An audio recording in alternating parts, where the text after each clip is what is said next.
This is Pet Life Radio. Let's talk pets. Welcome to the Human-Animal Connection Show, where we believe we can communicate with all animals. Join us as we explore the 33 principles and healing methods of the human-animal connection. As animal lovers, we know that you share our commitment to making the world a kinder place for all creatures. Together, let's embrace the transformative healing power of the human-animal connection. Hello, everyone. Welcome to the Human-Animal Connection. I'm your host, Jeannie Joseph, and the Executive Director of the Human-Animal Connection.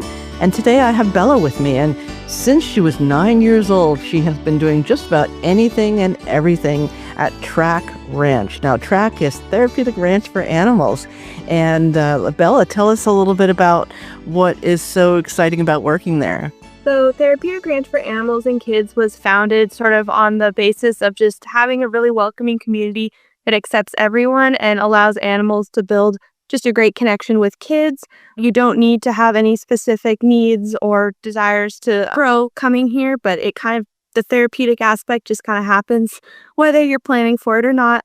All of our animals really love what they do. All of our programs, we very carefully pick out animals that work very well with kids. So we do riding lessons, we do birthday parties, summer camps, and then our therapeutic services. And then we're also a 501c3 nonprofit, so we also take tax-deductible donations. That's excellent. Yeah. And one of the things we were just talking before the show started that we're totally in agreement about is that it's really important to recognize what animals like, what their opinions are. Some animals love working with small children. Some animals prefer working with teens and so on. They have a real sense of what they want to do. And I love that you are really watching, observing, paying attention, seeing, oh, this animal really likes young kids, or this animal really likes to be hugged by 5 people at once. Or Absolutely. We don't want to stress out any of our animals, and we want them to enjoy what they do just as much as the kids interacting with them. So we make sure that all of our animals genuinely enjoy the work that they do and are always relaxed around kids. Great. Well, we're going to focus today on your service donkeys because I think that's so exciting. A lot of people have heard about therapy dogs or therapy horses, but this notion of therapy donkeys and even service donkeys is very exciting to me, of course, because we have 2 therapy donkeys we do therapy work with. And I really want to hear tell us about your service donkeys, how they came to you, what kind of service they do, and how you've trained them to be service donkeys. Yeah, absolutely. So we get our animals just about any possible way you could think of. Some are donations, some are rescues, some are purchased. They really come from every possible way you could even think of. We've had college students come by and drop off a goat they realized would not actually work in their dorm room. We've had people bring over their amazing horses that have been retired after a long time of work. One of our donkeys right now we've had since she was a tiny baby, and we had her mom here who passed quite a while ago, but she lived well into her 40s. And then we have a new donkey we just actually got, Betty Pischetti. She's amazing. She just came in day one. She just loved what we do here. And then we have 2 other little tiny guys, Rio and Smooch. I'm not positive on how they came in, but they're a huge bonus to our program. They're kind of our little young guys who like to run around and have a little bit more energy. As far as training, the main aspect that we really look for them is just that they're calm, that they don't have any fear of people, of children. Every now and then there is something that we need to work out, but generally the animals just provide that service on their own. They're just naturally very, very calm animals. They are very intuitive. They're very also authentic in the reactions that they provide. So if a child comes up and is really loud and just kind of acting like that predator to our prey animals, that donkey will respond really quickly, and that child will see a direct correlation between his actions and the donkey's kind of seeing that action to them. And they get upset, could get scared, they could walk away. And that's a really great skill to teach that child of how to look at their own actions and how that can affect someone else nearby to them. So as far as training, they honestly do more for us than we really end up doing with them. But there is always training to be done. If a donkey is exhibiting signs of, being a little too pushy at the gate, that's something we can work on. But other than that, they really just provide that service on their own, just naturally. Great. Now, I know you work with all kinds of animals, all kinds of therapeutic experiences, but what do you think it is about the donkey experience that's kind of unique to them, unique to donkeys? Yeah, so donkeys have some really crazy attributes. They're just really strong and sturdy, and the ones that we have are miniature donkeys, so they're a little bit smaller, so they're a little bit more approachable to the children. They're very sure-footed. They don't really get startled at a lot of stuff, and when they do, they think through it a little bit better than some of the bigger horses who may just want to run away. But they are just that smaller size, and they're just very gentle and kind and calm in general. Ours especially, we've never had any issues with that. They just genuinely are affectionate and enjoy those interactions with kids and adults too. Our Peekaboo, our one that we've had since she was a baby, when her mom was here, she would rest her head in our laps when we would kind of sit on the rail in there during animal free time at our summer camp, and she would quite literally just snuggle up to us just because she genuinely enjoyed that human interaction. That's really wonderful. Yeah, and I think humans. Well, I mean, the humans wouldn't be humans without the help of donkeys. I mean, for thousands of years, they've helped like on every level. In peace and in war and in commerce and friendship. I mean, there's so much donkeys have done. I think we're really interested in helping humans understand that donkeys are really special. That they're very intuitive. They're very intelligent. There's so many negative preconceptions. Like the dumbass or whatever. But we're definitely interested in helping people have a one-on-one experience, a moment where they can see that the donkey really does know what's going on with you. They do feel your emotions, your energy, your moods, and is really helpful for children to be able to understand that. Sometimes they don't recognize how their energy or their emotions are affecting other beings. And when a donkey can give them that instant feedback of saying, hey, this is too much, slow down, that's really, it can help a lot of children recognize their own emotional states and then make choices about how to manage their energy and emotions. Yeah. Yeah, it's a huge aspect of our animal-assisted life skills and equine-assisted learning of having kids just see how their actions are reflected in that animal. And even some that may come from a place of fear, those donkeys are generally very calm and they're going to stand pretty still, and they're a smaller size than the larger horses. So that may be a great introduction to those larger horses and kind of getting over some of that fear of interacting with our animals. That's a really great point. Yeah, that to have a being be still and present in the face of your fear is gives you a chance to let it dissolve, let the fear dissolve. You know what I mean? At kind of in your own pace. I mean, do you have any stories of kids who've come and kind of been transformed just from interacting with donkeys? I mean, honestly, too many to count.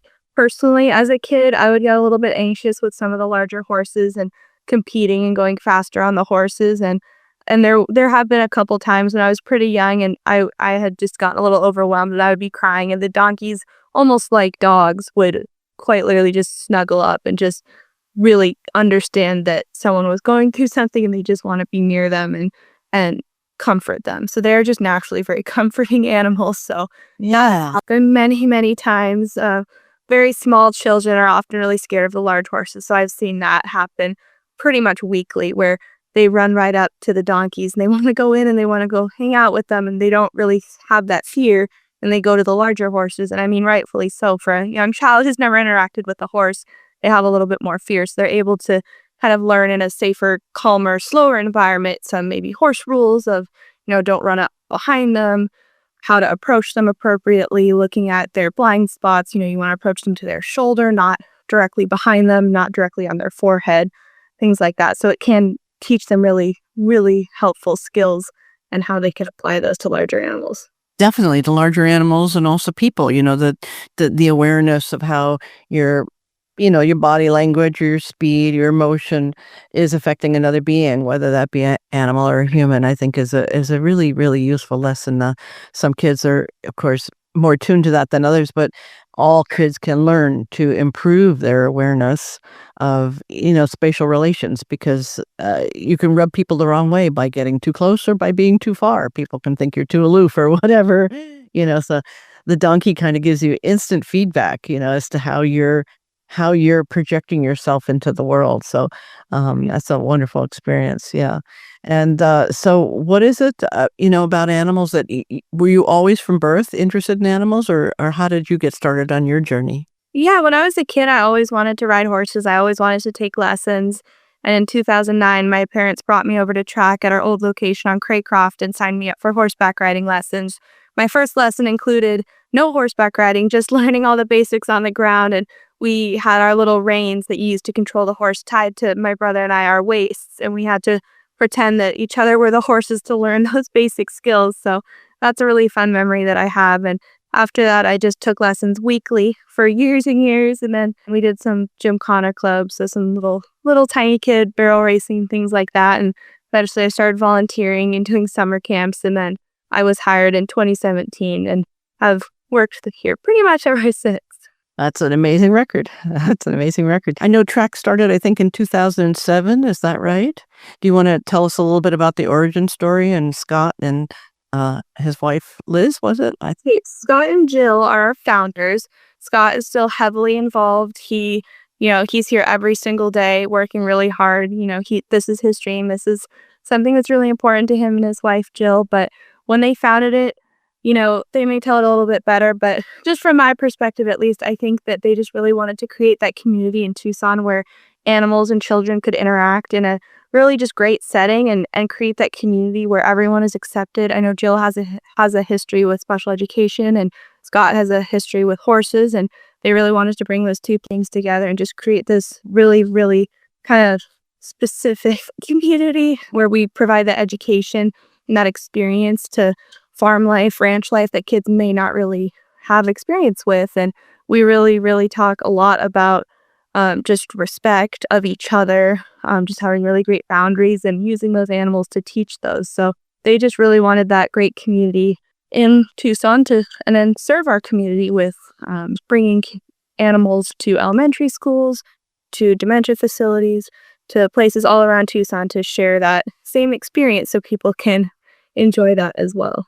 Yeah, I know we're going to meet 4 of your donkeys and you're going to meet 2 of ours on World Donkey Day, which is May 8th, 2025, if you're listening to us now.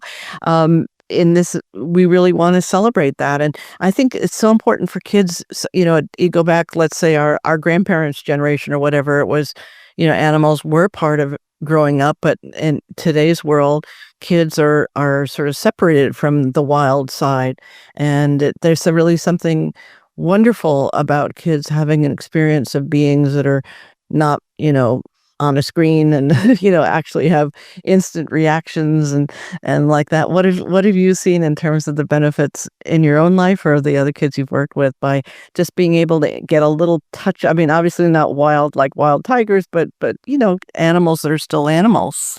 What is that like? I mean, they do have a lot to teach, and you already touched on it. That just kind of age of everyone has an electronic device in their hand.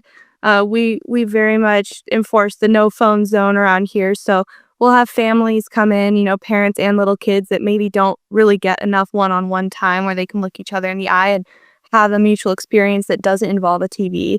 I mean, that's just something that's happening, whether they're trying to or not. So this provides a really great escape for just families as a whole, grandparents, aunts, uncles, cousins, to just come in and have those really unique experiences together as a family without those distractions that are kind of pulling their attention away from the kids. And they can also have those learning and teaching experiences as well with the kids where they can, maybe watch dad pick up a chicken for the first time and laugh if he gets a little startled if it tries to flap away. And so I've seen some little kids teach their parents the appropriate way to handle a chicken or how to walk behind a horse if they've never done that. So it's just a really great experience to get to see these families come in and just have that moment of joy, getting to have some family time with any of our animals, really, not just donkeys.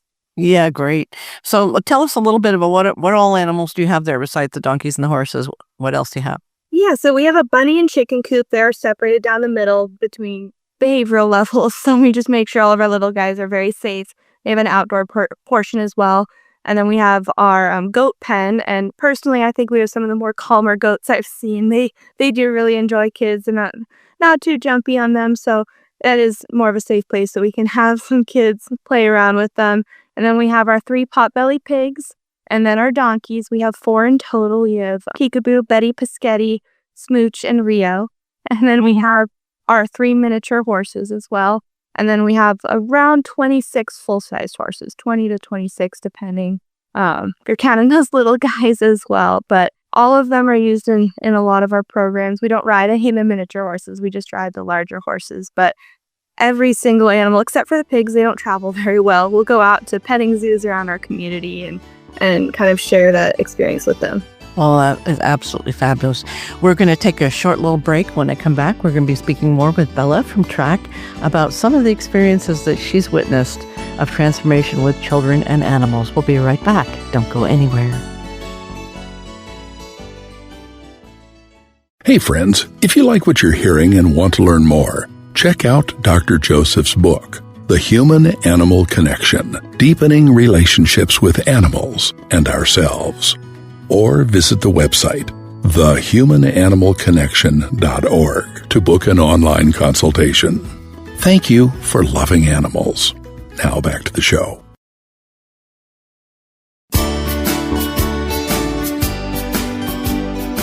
Welcome back to the Human-Animal Connection. I'm speaking with Bella, and she's been working at TRAK, Therapeutic Ranch for Animals and Kids. And every day you come in and have wonderful experiences. Just give me an everyday story that really touches your heart. Yeah, absolutely. So my personal favorite one is every day I get to see kids, start when they're maybe 4 years old and progress to where they're pretty much teenagers right along with me as I grew up here. But one of my favorite ones, there was this little girl who was just so sweet, and she was just really hesitant. She hadn't really had much experience with talking to strangers at all, just with her own family history. And she came in and was really, really nervous. And I have a personal policy where I'm never going to put a kid on a horse who's crying. I'm going to let them tell me, okay, I'm ready to ride. Even if they're sad or scared, that's okay. But they need to be a little vocalized. And she calmed down right when we put her on the horse. And as we're walking around, she just starts to get this huge smile on her face. And she was young enough I had to be standing right next to her. But you could just see her completely open up while she was on that horse. She started grinning from ear to ear. She was listening to everything she needed to do. She was just doing everything that you'd think that a kid had been riding for years and years was doing. She just really, really took to it. And when she got off, she came around and gave me a hug around my leg and just said, "Thank you." That was really fun. And her parents were just absolutely shocked that one, she was speaking to a stranger, two, that she had just even gotten on that horse. So I see things like that all the time. And luckily for her, I got to watch her progress through her riding program for years and years and years, all the way up to where she was loping on a horse. So she was basically running, and she went from being a little kid who was even too young to be allowed to do that, all the way to being a really successful student. So we see stuff like that all the time. Kids I've grown up with, kids that came in here when I was young, just watching them succeed and really do well and learn those really basic life skills that are sometimes a little bit more difficult to teach in school, but they get to see that through that hard work from our volunteering program. They get to learn what it's like to, do jobs that may not be your favorite job. And they can actually turn that around and then turn that into really great, resume keywords and end up getting full-time careers based off of the skills that they learned just right here in our programs. That's so great. I mean, I think it's so wonderful that an animal can help a child blossom in a way that maybe other methods haven't. I mean, all methods are good if they're helpful, but I think there's something unique about what animals bring to the experience, just that sort of like a horse can understand, okay, this child is a little frightened, a little nervous, but the horse sees the sweetness. You know what I mean? Like the horse doesn't, I think the horse sees the fear, but is not stopped by the fear. You know what I mean? Like that's not the final answer. It's like, okay, the child is scared. And how can I give this child a beautiful experience? How can I help this child feel safe, with me?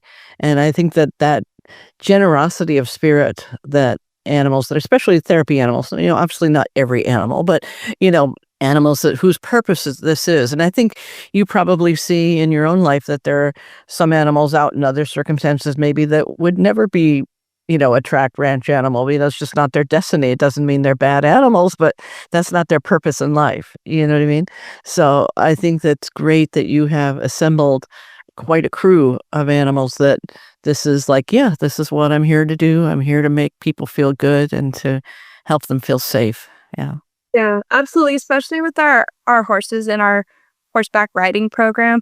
They can be some of the most annoying horses ever to the kids, because if the kid is having an issue, and we can see that from across the arena, if they're pulling too hard on their face when they should be having loose reins and they should be kicking instead, we can see those little things, and sometimes we let them work it out, but that horse will just completely stop and wait. And sometimes they'll actually deliver that child to us. They'll walk over to an instructor while the child's trying to get them to go the other way and say, "Hey, fix this." but they just do it in such a kind and calm way. And obviously we have horses that can go along with the child as they progress. So we don't just have those horses. We do have horses that are for the more advanced student that needs a little bit more training and experience in order to handle them appropriately. But we do that on purpose. So when kids first come in, we put them on a horse that is really calm, and we call them like our teacher horses or our babysitter horses, who just genuinely get it. They just understand what their role is, and they understand their job is to keep that child safe. Even on the windiest day, they're not even glancing at anything blowing by them. They understand what their role is that day, and they're just very quietly and calmly fulfilling that role. And then we have those horses that can take that kid to the next level, who's progressed really well through our program and is ready for that real challenge and has the skills to do that really safely and effectively. So we have pretty much every range of that you can think of. And that girl I was speaking about previously, she did end up riding one of our more spirited horses who had been pretty spirited in the past. And once we started seeing that he was really calming down and getting a little older, we started kind of working on him with younger kids, and just watching his entire body just calm down. He just really settled the second we put a younger kid on him, and he just told us that was his purpose. And I genuinely think he enjoys those younger kids, just walking around with them a lot more than he ever enjoyed going fast, which was a shock to all of us because we thought he just wanted to run and run. But I think he just genuinely enjoys younger children, and he enjoys just a slower pace. So we see things like that all the time, though. Yeah, that's really beautiful, that the notion that the animal can be involved in a healing self-discovery process, process of really finding their true heart space. You know what I mean? Like that horse that you thought was just wanted to run and be wild, and maybe that was true at a time, but there's something else for him, which is the slowness, the gentleness, and that can be very rewarding. So, I mean, I think that's an ideal animal therapy, human interaction situation when both sides are growing, when both sides are learning, when both sides are enriching their heart and expanding their potential for who they really are. And to discover that in animals, where we think, okay, this horse is for this group, but then we find out, no, you know what? It's really this other group that the horse is really brings out that horse's true heart. That's really awesome to witness that. Wow. Okay. Well, do you have like some favorite animals at the ranch? I know you love them all equally, but you have some favorites? My absolute all-time favorite is that horse that was really spirited, and then he got to calm down a lot. His name's Manyoso. We call him Yossi. But he used to be quite a fast-spirited horse, and he calmed down a lot. So I got to experience him when I was ready to progress to a faster horse when I was a kid. And then I got to experience him when I was teaching and putting smaller kids on his back and see him really calm down. And his mom is actually part of our program as well. She's aged out of any of our riding stuff, but she's just very happy here, living out the rest of her days, just providing, that sweet little, she'll nuzzle your hand when you walk by, and she's just very affectionate and just likes to kind of say hi to people. But we're not using her for any of our programs anymore. And that's another thing I really love here, is we're not ever getting rid of horses because they're too old for our program or anything like that. If that horse has shown us that they enjoy kids and they're just happy being here, we're keeping them, even if all they can provide is just hanging out and meeting our guests. That's more than enough for us. So we like to say we have kind of a collection of some elderly animals sometimes, but that's a good thing. And we really kind of like that aspect. Those some places will have like baby goat yoga, but we're not just primarily kind of using those young, cute baby animals. We're also using our really kind and gentle older animals that have worked a really long time and just have that really great understanding of how to work with people. So I think that's kind of special about our program as well. That is definitely very special. The older animals bring a kind of quality of wisdom and gentleness and slowness. And some people really need that. They need to just have a slow interaction. I mean, it's not to say that a fast interaction isn't wonderful, but the value of a slow ambassador, a horse ambassador, that I think it's wonderful that you have that perspective of the value of an elderly animal. Yeah. Beautiful. Absolutely. And that's even more helpful. We have our summer camps going all summer. We have our spring break and winter break camps. So when we have a large number of kids that have maybe never interacted with a horse, we have those really great calm animals that can kind of help a child along in that journey of just meeting a horse for the first time. So great, Bella. How can people get involved if they want to volunteer or support or just have an experience, how can they get connected to you? Yeah, so our website has all of our stuff on that. If you just Google TRAK Ranch Tucson, that'll take you right to it. We have all of our tabs for all of our programs. We love our volunteers. To sign up for that, you would just go register and then sign up for our next upcoming volunteer orientation. And that will get you in to help feed the animals, help care for them, help give them water, clean up after them. And it teaches some of those skills I was talking about before that are so lacking right now. Those just really basic life skills of learning how to, do a chore and see that immediate reaction of the animal, seeing their nice clean stall. Our summer camp is now enrolling, and that's a really great way to get children involved who have never really been part of our program before. We take them really slowly through the rules, and we have a bunch of really fun activities. They get to ride a horse. It is really hot, but we make it work for the summer. We have some water flurry. We hose our horses down to help them with the summer as well, so it doesn't end up being too bad. But we pretty much always have a wait list for our horsemanship riding lessons. So if someone is interested in that, you could always go on our website and find out how to get involved with that, or shoot us an email if you have any questions. But honestly, my favorite part about what we do here is we have our family membership, which allows the entire family for the whole year to come in and just really experience those animals without having to be a part of a program.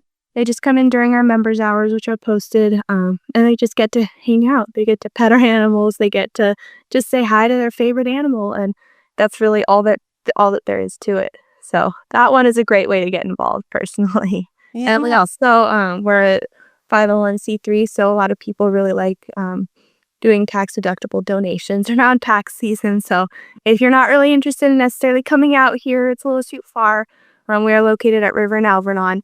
That is another great way to have people get involved, because that goes directly to our animals and helps us give them the best care possible. Give us your website so people can get in touch. Yeah, that is just traktucson.org, and that is TRAK. That stands for Therapeutic Ranch for Animals and Kids. We also have all of our social media under the same name, just TRAK Ranch Tucson. And if you ever forget it, you can always just type TRAK Ranch Tucson into Google, and that should be the first one that pops up. Well, thank you so much, Bella. We look forward to meeting your 4 wonderful donkeys. I can't wait to meet them. And thank you for all the great work that you're doing. And congratulations on such wonderful yourself of having such a wonderful career with TRAK. No problem. Thank you. All right. Bye for now. Thank you for tuning into the Human-Animal Connection Show. Please visit our website, thehumananimalconnection.org. There you can sign up for our free email newsletter, book a consultation, or check out our blogs and resources. Our best-selling book, The Human-Animal Connection, is available on Amazon. And your donation of any amount keeps our nonprofit organization providing life-changing services. Let's Talk Pets, every week on demand, only on PetLifeRadio.com.